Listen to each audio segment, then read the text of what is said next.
This is TJ with TechmadeEZ. Welcome to the channel. My channel is all about making things affordable, practical, and easy.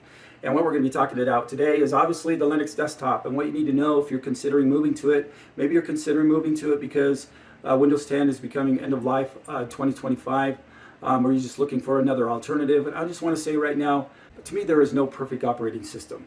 But I did move to Linux desktop about 6 years ago. Has it always been a bed of roses? No, it hasn't. Has there been challenges? Yes, there has. But in today's world, the Linux desktop has come so far, much more compatible with hardware, even software. There's much more alternatives for software or compatible software that you can use with Linux that wasn't there before. That makes the jump a lot easier. But I wanted to give a realistic perspective on the Linux desktop. We're going to go over a little bit of understanding the Linux desktop, what you need to do to prepare for it, and then the frustrations that I've had with the Linux desktop that have made me hate the desktop temporarily, because obviously I still use the Linux desktop today. So let's get started.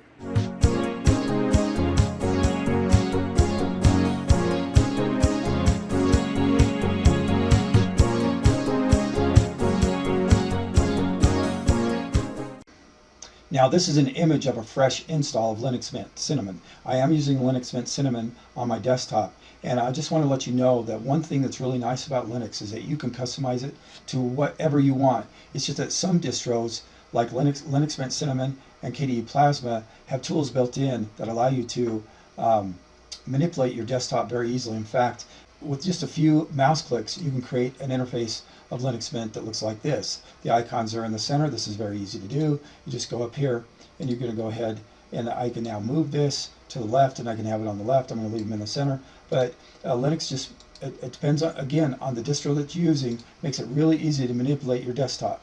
But manipulating your desktop is not the most important thing about Linux. What's most important is, can you be productive? And is it going to be a stable operating system to use? Now, I'm going to say this much right now, and I might have said it before, is that there is no perfect operating system, and Linux is not a perfect operating system either. Now, Linux on the server side, they run 24/7. Most of your web servers out there are running Linux. They're never rebooted. I have a Linux server. I don't even remember the last time I rebooted it. But again, it's all command driven. There's no GUI on top of that. You can manipulate things through a web GUI, but as far as having a GUI desktop, as soon as you add a GUI desktop to the Linux server operating system, that's where it runs into potential issues. But the GUI that they've put on Linux today has come so far in the last, I think they didn't start doing a GUI interface until about 20 years ago. I could be wrong. So what I want to do here is I want to talk to you about distros, because there are basically 3 different Linux operating systems that are command driven. One is Debian, one is Fedora, one is Arch. So these were command driven Linux operating systems that they added GUI interfaces to. And there's at least 10 GUI interfaces, maybe more, that people have written and put on top of the Linux operating system. Linux Mint Cinnamon is just one of those examples. KDE Plasma is another one, and KDE Plasma and Linux Mint Cinnamon make it very easy to customize your desktop. You can still customize all the other ones that you want, but these ones just have tools that are built into the system, make it very easy to customize them. So this is one of them. I just want to go through some of these desktops. So basically what they did is they took an operating system, a command-driven operating system, put a GUI interface. In fact, you may not know this, depends on your age, but Windows wasn't Windows at first, it was DOS. And DOS was a command-driven operating system, and Microsoft wrote a GUI interface to go on top of DOS that they called Windows. And when you were in DOS, you would just type in Win, and it would launch Windows. You didn't turn your computer on, and it went right into Windows. It went into DOS first, and then you launched Windows. Then eventually they combined DOS and Windows into one operating system just called Windows. Instead of MS-DOS and Windows, it's now just Windows. So basically, you have that same thing going on with Linux, where you have individuals or companies that have created desktops, GUI desktops for Linux. KDE Plasma, for example. PopOS is another one. PopOS uses the GNU interface, and they've just modified it to make it easier, simple to use. You have Ubuntu. Now let me just explain something to Ubuntu. Ubuntu uses, and PopOS uses the GNOME interface, and they've just manipulated it to make it a little easier. Now this is the one thing about Ubuntu. Ubuntu is based on Debian, and I will I will say this much: if you're new going to Linux, I would suggest sticking to a Debian distro. And what a distro is, a distro is like Ubuntu. A distro is like Pop! OS, where they have taken the Debian-based operating system, put a GUI on it. Linux Mint's the same thing. Taking the Debian operating system, putting a GUI on it. Now, when I say the Debian operating system, what they can do, because Ubuntu was really one of the first desktop GUI interfaces that were out there. And so what some people will do, Ubuntu wrote a whole bunch of tools to make Debian Linux easier. So what a lot of distros do is they take the core Ubuntu operating system, which is based on Debian, and they put a GUI interface on top of it, just like Linux Mint Cinnamon has done. What Ubuntu has done, they also offer more GUI interfaces other than the GNOME interface. They offer, let's just go here, and so these icons represent different interfaces. This particular one is not a different interface. This is just their educational ones, and they include a whole bunch of educational apps for students. Kubuntu, though, is your KDE Plasma interface. They've taken the KDE Plasma interface and they've put it over Ubuntu. And then you have this Lubuntu, which is LXQT, is another interface, a GUI interface for Linux. You got Bungie, you got Cinnamon, and here's another one. Here's Mate, and this Studio one. Unity is another GUI on top of Linux. XFCE is another GUI, and they call it Xbuntu. And so what they've done, so what distros will do, a lot of times they don't just offer one GUI interface to that distro. They offer maybe 1, 2, 3, 4, 5, or however many Ubuntu has here. I didn't even count. So a Linux Mint's the same way. They have their flagship Cinnamon desktop, but then they use XFCE and they use Mate. When you install a Linux distribution, you're gonna most of the distributions are going to take up between 700 megabytes to 2 gigabytes to run that operating system. Linux Mint Cinnamon's going to need about 2 gigabytes. XFCE needs about 700 to 800 megabytes on a fresh install. So basically that's what you have there. Again, Fedora's an operating system. They offer KDE and a GNU interface. You have Arch. You have Manjaro that offers a GUI interface to Arch. You have Garuda, which is basically a Plasma interface that they use some modified icons on. And so again, Arch, I wouldn't recommend Arch to a new user, but they've made Arch so much easier to install now. But the problem with Arch, it's a rolling distribution, and an update can break your system really easy. And unless you know what you're doing, I wouldn't recommend running Arch, even though they do make it easy to install and run Arch today. All right, so I've introduced you to the Linux desktop. So which one is what I recommend? And I recommended that you stay with Debian. So one of my new favorite ones, and I'm going to do a video on this on how to install and set it up, is TuxedoOS. They're a laptop company, but I think they do a really good job with KDE Plasma as their interface. Also, Zorin OS is another Debian option. Obviously, we talked about Linux Cinnamon. That's an option. And in the XFCE version is also an option if you have a lower powered computer, not a very strong graphic card. It just has an efficient interface. Of course, KDE Plasma, you've got Pop! OS. So those are the 5 that I would recommend that you start with, and you can watch videos on those, how to set them up, so on and so forth. And so those are the ones that I would recommend. Now, I do want to say this. There are YouTubers that I've seen out there that have moved over to Linux and are using Linux as their daily driver, and their goal is to just use 100% Linux. And I applaud them for that. That isn't something that I could do, and we'll discuss that later on in the presentation. And there might be some instances where you have to compromise. In other words, some of them, because they're YouTubers, they need a video editor, and a lot of them either go to KDE Live or DaVinci Resolve. But with DaVinci Resolve, the problem is with the free version is that it's limited on the audio, on its audio and video formats that it can take. So a lot of times they have to convert it to a format before they even start editing in DaVinci Resolve.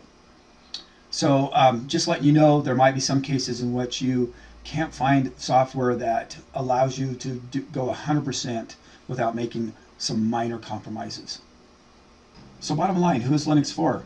It's for anyone that can make it work for them. Even creatives can go to Linux. You're just going to have to find something comparable you're just going to have to find applications that are comparable that you can use on Linux. And there's plenty of creatives that use Linux.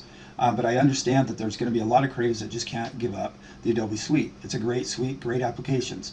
It's also for businesses, programmers, and for those people that are light computer users, where maybe you're just doing social media, surfing the web, so on and so forth, saving your pictures, maybe watching videos here and there. Linux has all the tools built in for that. And with Windows 11, maybe your computer or laptop is not going to be compatible with Windows 11, throw Linux on there and give it a try. So at any rate, it's for anybody that can make it work for them. Now, one thing I do want to talk about is I want to go into the interface just a little bit more. I want to show you the file manager, because the file manager is important. You're always moving stuff, copying stuff, cutting stuff. The file manager is very functional in Linux. In fact, I like the Linux file managers better than Windows. When I say managers, that's because each distro can have its own file manager that goes with that distro.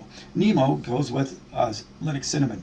Then you have Dolphin, which is KDE Plasma. And those are my two favorite file managers, is the Dolphin file manager and the Nemo file manager.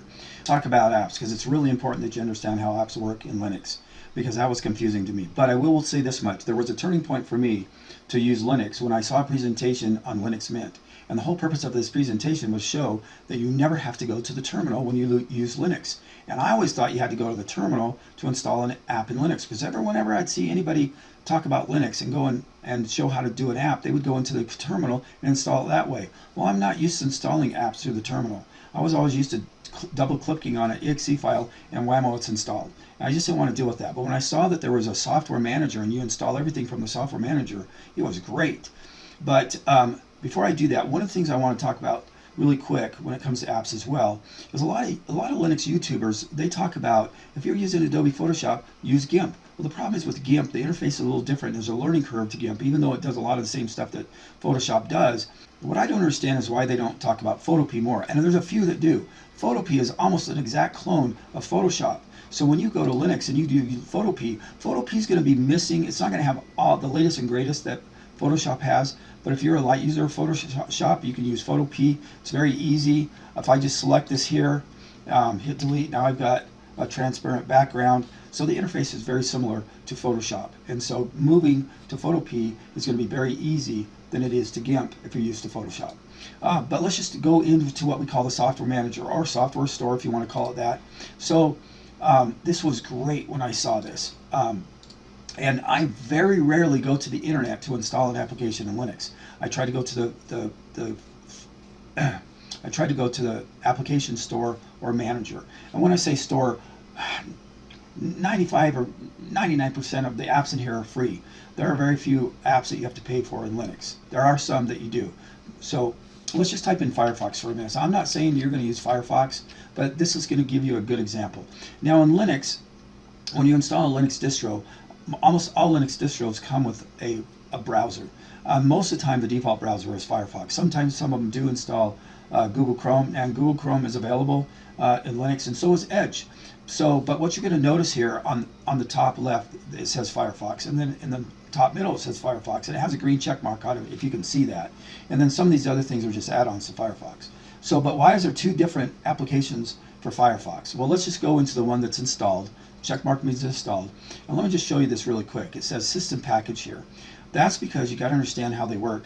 And it took me a little bit to wrap my head around applications in Linux. So the applications they all reside in what's called a repository. So there's a Debian repository, there's a Ubuntu repository, Linux Mint has a repository. So all those applications are installed from there. So whether you install it from the GUI or from the command line, it's coming from a repository most of the time.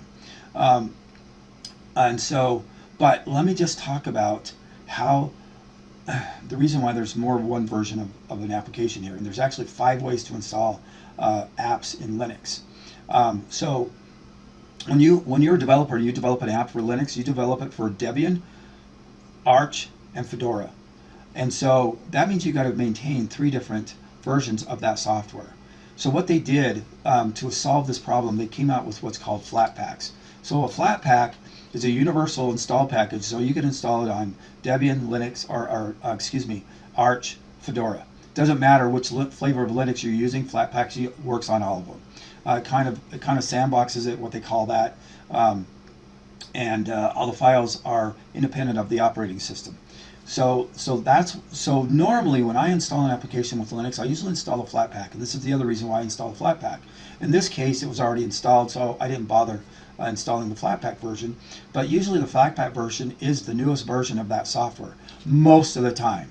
That's not the case all the time, but most of the time that's the case. And a lot of developers now only develop to Flatpaks because they don't want to maintain different versions of their application. So let me just talk to you about how another application for installing apps, and that's Snaps. And there are no Snaps on here. Snaps was developed by Conoco, who developed Ubuntu. Now on Ubuntu, Ubuntu developed Snaps for the server, and what they did eventually is they decided to go ahead and make their GUI application Snaps as well. Well, the problem is with that is that they were buggy and they were slow to launch. So the Snaps turned a lot of people off. Now, and a lot of people in the Linux community do not like Snaps. They use Flatpaks. Snaps work just like Flatpaks. You can install Snap on any operating system, Debian, Fedora, Arch, or others that might be out there.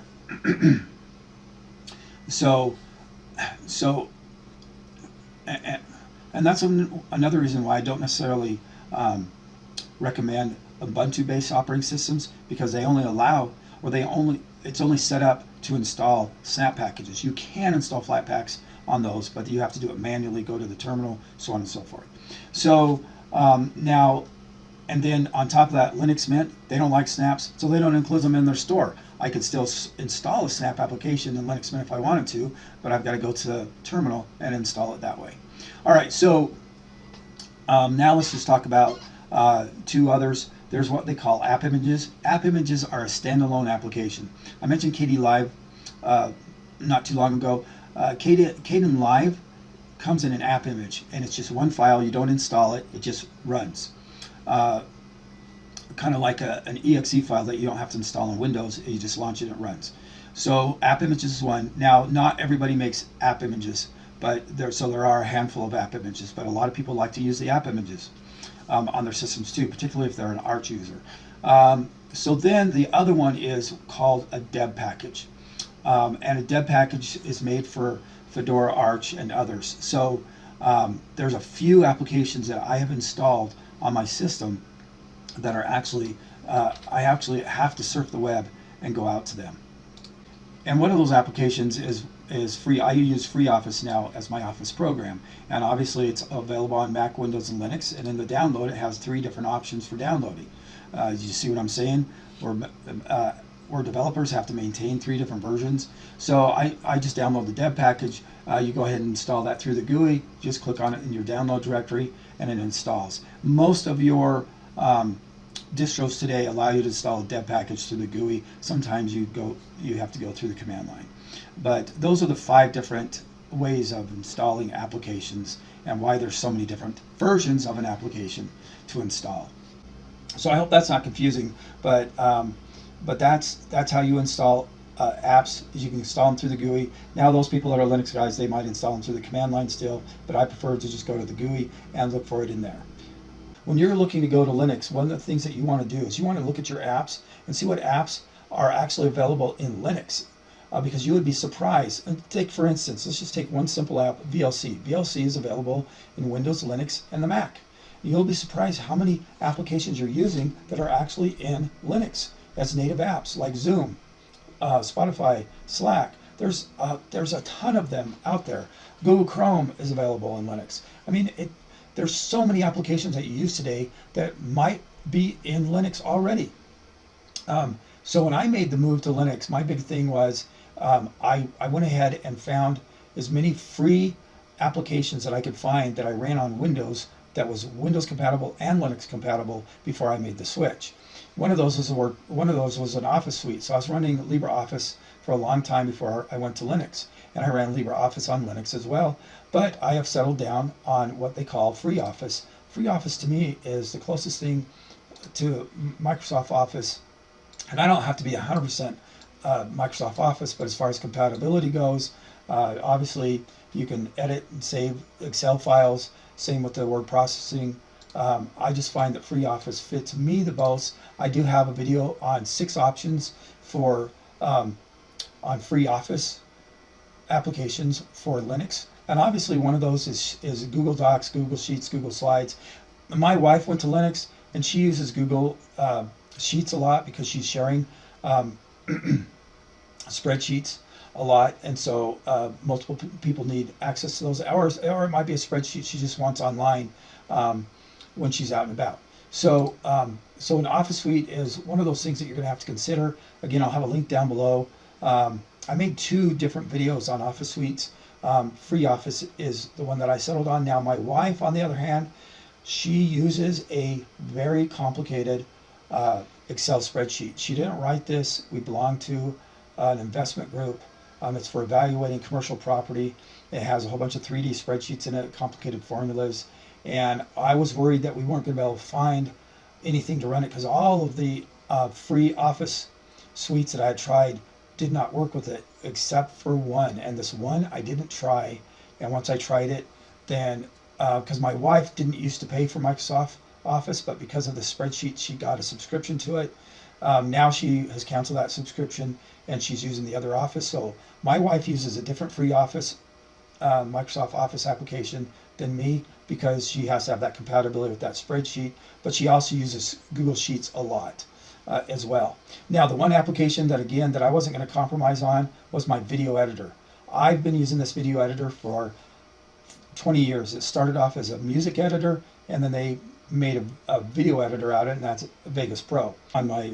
So when I moved to Linux, I really wanted to edit videos on my Linux desktop, but there was just no way for me to do that. It wasn't compatible with Wine. And so what I ended up doing is I tried to run it in a VM, and it just didn't work. VMs just aren't as efficient for doing that kind of heavy graphics. But I found VMware was very efficient at the GUI interface for a VM. So I run my Vegas Pro in a Windows 11 VM, and it's right here. And I'm just going to hit play here. I've got the sound down. This is one of my videos that I put together for the channel. And so I do my video editing here. Now, if I hadn't found VMware, because none of the others were smooth at video editing. And believe me, there's a lot of VMs to choose from out there, QEM, whatever it is, VirtualBox, whatever, all the different flavors out there. This is the only one that I could actually do video editing in because it's more efficient at video display than any of the others. Now, it's not perfect by any means, and I would say if somebody's doing video editing every day, I would not do this. But because I only do it once a week,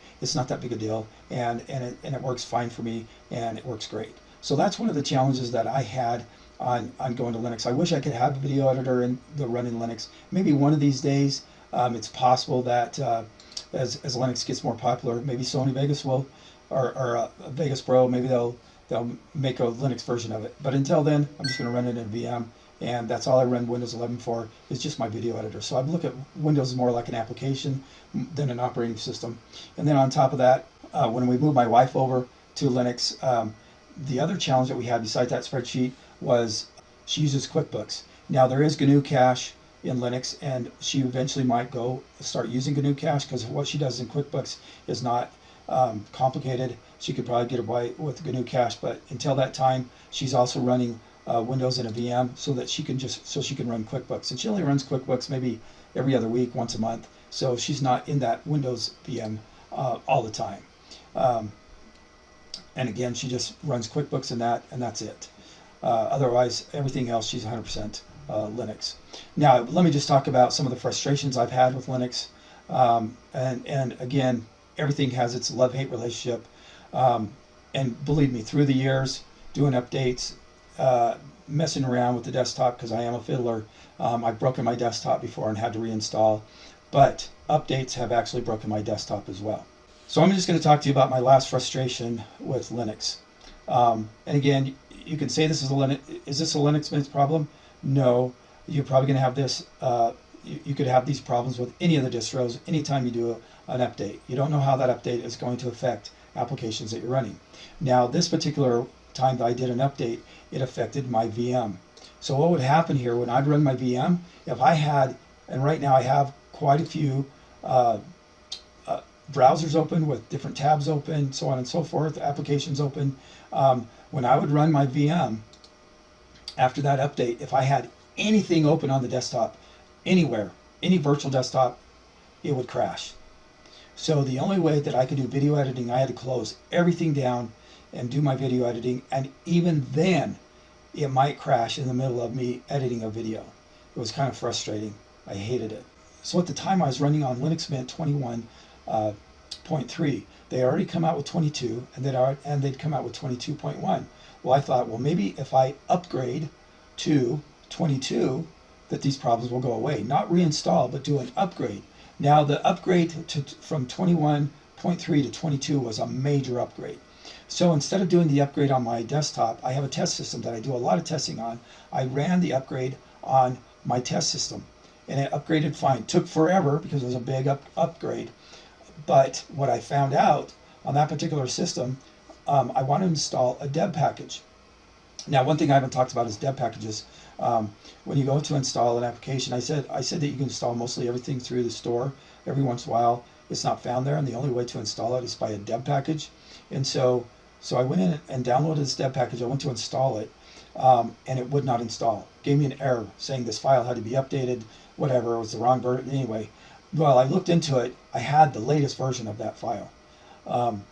And it was more than a file, I found out, because I deleted it, and I botched my operating system by deleting that file. Because I thought, if I delete it, reinstall it, then maybe that'll work. Well, no, that did not work. It was more than a file. It was like I had no GUI interface anymore. So then I'm going, well, okay, I guess I'm just going to have to reinstall Linux because I can't handle closing everything down just to do video editing. So then I reinstalled Linux, and I went from the 21.3 to 22.1. Well, once I went to 22.1, and this is all on the same system, and I have 22.1 running on my test system, no issues at all. But what I ran into, whether I was playing a video in my video editor, or just a raw video on my desktop, or a video off of YouTube, it would all of a sudden, in the middle of a video, just stop. The sound would just stop. It would keep on playing, but the sound would just stop. I'm like, what's going on? So when I'd edit a video, I'm trying to listen to what I'm saying. I'm trying to cut and edit the video. And sometimes I'd have to repeat that section 2 or 3 times because it wasn't consistent on where it would pause the sound. It was like, what the heck? So this is what I mean, is that you don't know. Again, I probably do more than your average person. Like my neighbor that I put Linux on his desktop, he's fine. He's had one problem. There was a major upgrade to KDE Plasma. It was when they went from their 5.27 to their 6.0, and it crashed after that. The GUI interface would not work, so I had to reinstall KDE Plasma on his laptop. So that's what I'm saying, is that you may be able to do updates for a long time and never have an issue, and it seems like it only affects the GUI desktop of Linux. So what ended up happening, I kind of was dealing with it because at the time I didn't want to have to reinstall everything, so I was just kind of dealing with that.